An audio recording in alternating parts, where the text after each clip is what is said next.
করবেন। আসসালামু আলাইকুম ভাই, দাঁড়ান, আপনি কথা বলেন না। আপনি কি ওর বাবা? গতকালকে দেখলাম আপনার মেয়ে কবরস্থানের সামনে দাঁড়াইয়া, আপনার বউয়ের কবরস্থানের সামনে দাঁড়াইয়া চিৎকার করে করে বলতেছে যে মা আমারে নিয়ে যাও। হ্যাঁ, মা আমারে নিয়ে যাও, আমি আর এই অত্যাচার সহ্য করতে পারি না। আপনি কি এগুলো দেখেন না, খোঁজ খবর রাখেন না? খবর তো নেই আমার। দেখেন, আমি মাদ্রা কাজ করি। আমার আজকে মাদ্রা কাজ করি তো।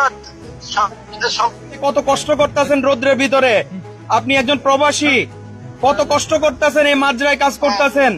আর এদিকে আপনার মেয়ে দিয়ে গেছেন, ছেলে দিয়ে গেছেন, এখন সৎ মা তো তারারে মারে।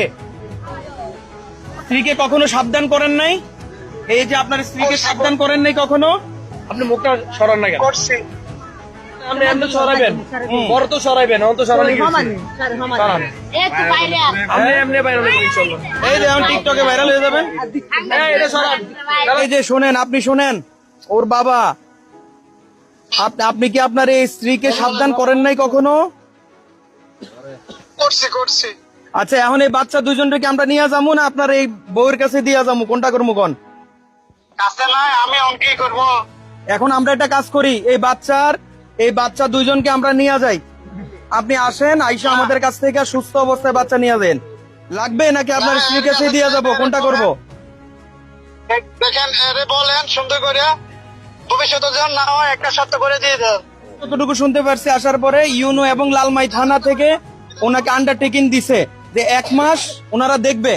আমরাও দেখি, যেহেতু আইন এভাবে চেয়েছে, আমরাও 1 মাস দেখি, ওনার কাছে থাকুক। আপনারাও খেয়াল রাখবেন, যদি কোন রকম অনৈতিক কিছু দেখেন আমাদেরকে খবর দিবেন। এরপরে যতটুকু ব্যবস্থা নেওয়ার আমরা নিব, ঠিক আছে? আপনারা খেয়াল করবেন, এবং এই 1 মাসে আপনি তাদের উপর কতটা যত্নশীল হন এটাও আমরা দেখব। ওর মায়ের কবরের সামনে আমরা এখন যাব, আপনিও যাবেন। বুঝতে পারছি, আপনি ওই মায়ের কবরের সামনে দিয়ে মার কাছে ক্ষমা চাইবেন।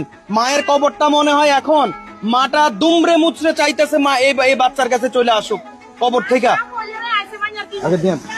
এই বাচ্চার হাত যেভাবে এখন ধরছেন, ঠিক এইভাবেই ধরে রাখবেন, ওরে ছাড়বেন না। এই জায়গাটাতে বসে